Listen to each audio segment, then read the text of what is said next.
Mark Hutto here. Did you guys see the madness that's going on in Portland? You know, you want to laugh, but you also want to cry because they literally have a mayoral candidate. Take a look at this right here. Sarah Inarone, and she is an open communist. And right here on her shirt, or on her skirt, I should say, she has Mao Zedong, Che Guevara, and Joseph Stalin. I mean, come on. We all know Joseph Stalin was a bad guy. I mean, that's a bad guy. That's like Hitler. That's not even normal. Yet in Portland, Oregon, apparently this is okay because according to Andy No on Twitter, she's leading by 11 points. And so that's actually significant because, if we look at 2008, 12 years ago, when Obama was coming to office, everyone was screaming about socialism, and the Democrats were denying, hey, we're not socialists. No, we believe in America and stuff like that. Oh, we're anti-war, anti-Patriot Act. And then they doubled down like on the communism, on the socialism, and they would deride you, oh, you're not for roads, you're not for education, yada, yada, yada. Just let us control your whole life, They would deride you about not liking the fire department and roads, but then they're like, no, we want to control everything. It was like a fake equivalency argument to humiliate you. It's kind of like in 2016, if you disagreed with Obama on economics, you were automatically a member of the KKK. Well, think about that level of insanity, okay? And double down on that because that's what's happening. Basically, the same tactic that they lost in using in 2016 is now has come to this, like to total madness, right? You better put this on your clothing. Is that going to be next on the crazy platter? Or you're just a total racist?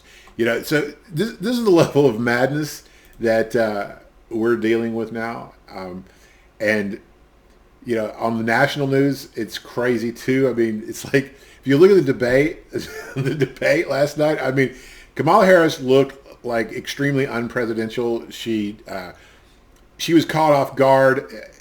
Pence mentioned the corruption of like one campaign spying on the other campaign.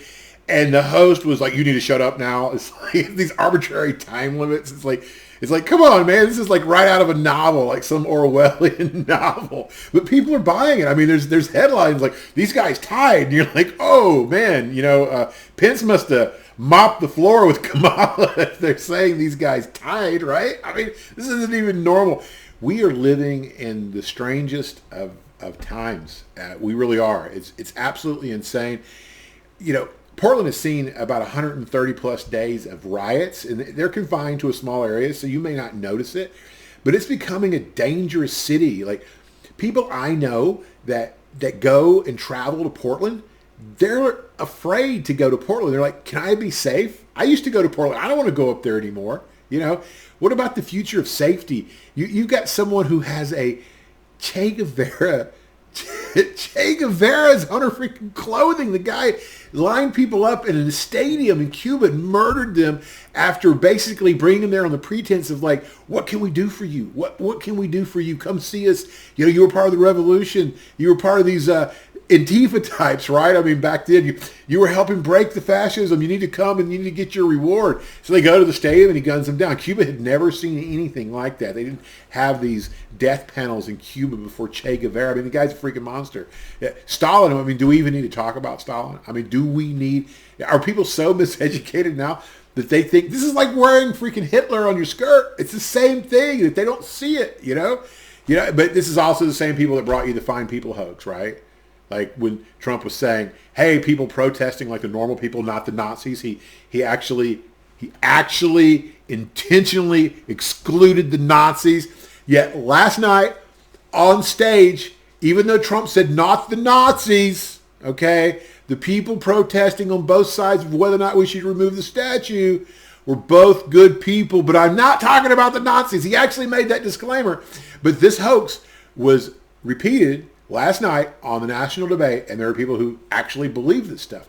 This is the state of like where we're at, and I live here in Oregon. We just had 2 cities almost burn.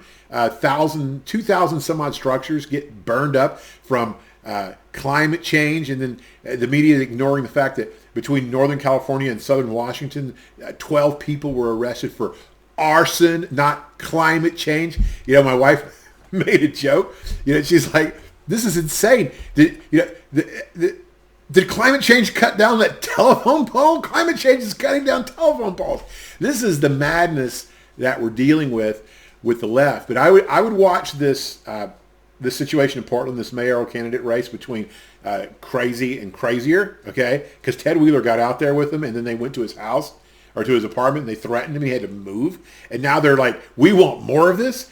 Watch this, because this is an important thing to see. And the reason I talk about it is because if people are actually believing this stuff, like you see people, you see like news anchors on CNN just melt down, like Trump broke CNN, right? But they still believe it. They get outraged about these things. So our greatest challenge is like, what are we going to do about this? What are we going to do about this world of misinformation? So, those are my thoughts for the day. I'll be back on tomorrow.